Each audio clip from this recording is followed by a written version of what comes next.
Good morning, everybody. Welcome to Reactive Horsemanship. I'm Luke Brown, and I'm very excited to be with you here today on Winning Wednesday. What a beautiful morning. It is cooling off a little bit more in the mornings and had a light breeze this morning. Just a beautiful morning. Got started pretty early this morning.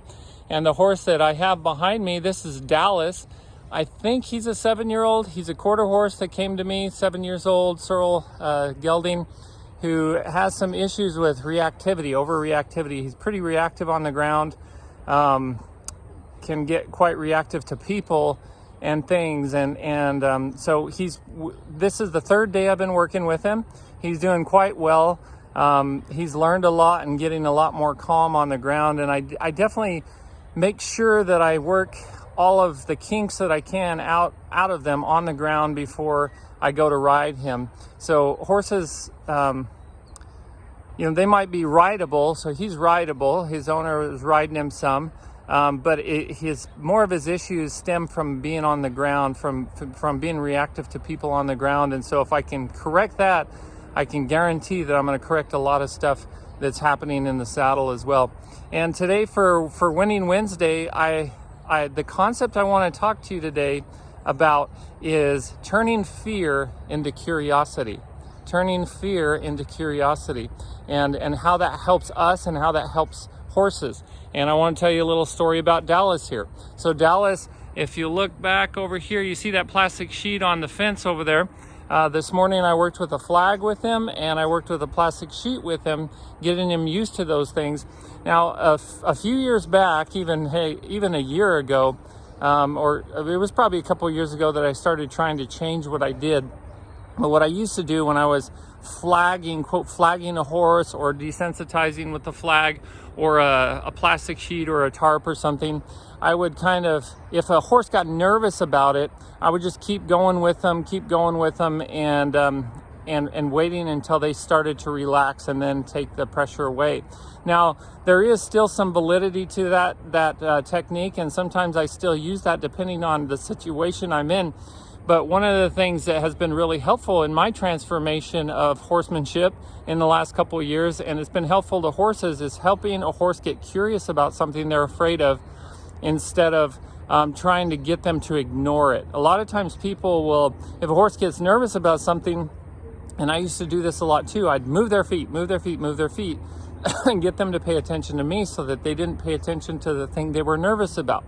The problem with that at times is some horses, no matter how many repetitions you give them, they're going to continue to be afraid of something. I used to think that if I just did enough repetitions, that my horse would eventually get over whatever they're afraid of. I just repeat it until they finally would accept whatever that was. Now, every once in a while I run into a horse who that doesn't work with. I can go a month, 2 months of doing the same thing, and I realize that they're not getting any better. They continue to be a little bit nervous about that thing, whatever it is, and a lot of times it's the flag, or a plastic sheet or something, or a tarp. And so I've, over the last couple of years, been picking my brain and looking for the answer, how to get horses to overcome that. Those horses that just aren't quite okay, no matter how many repetitions they get with something. And that, I think, is kind of what Dallas's issue is. And so what I've been working with him on is getting him to be curious, helping him, facilitating curiosity with his fear. So when I would take that plastic sheet and I would raise it up and he'd get a little bit nervous about it, what he was doing is I was doing lead beside. So I was asking him to go around me and lead along beside me. That's one of the exercises that I teach a horse to do early on, and then I add desensitizing to it. Well, as I was going around, if I raised the plastic sheet and he got nervous about it, what he was doing was he would get nervous and he would turn into it, especially on his right side. His left side, he wasn't too bad, but on his right side, he would turn towards it and look at it. Now, what I used to do is just ask him to keep moving on, stop turning, listen to me, and keep going around. So I was ignoring the fact that he was trying to check that thing out. Whatever he was nervous about. Now, this morning, what I would do, is as he would look at it, I would allow him to stop and look at it, check it out. And then I'd ask him to move forward again. And it literally probably 100 times, he would stop and look at it. and then we go forward, and then he'd stop and look at it, then we go forward. And I just kept allowing him to look at it, and over time, as he got a little more relaxed, if he would look at it, then I would ask him to come forward towards it. So he would look at it and then come forward towards it, and then I would ask him to go around me. And over about 30 to 40 minute time period, he started relaxing to that, to where I could throw it over his back and he wasn't stopping. He was just listening to me and going around me. And I also could put it on the ground and have him walk over it pretty easily, when previously he wouldn't dare do that. So it did take a little time, but think about 30 to 40 minutes of time. Now, he's not going to be perfect at it tomorrow. We'll probably start again, and I know he'll be better tomorrow, but I don't think he'll be perfect at it. And we'll just work through that again and help him be curious about it. And the more he gets curious about it, the less he's afraid of it.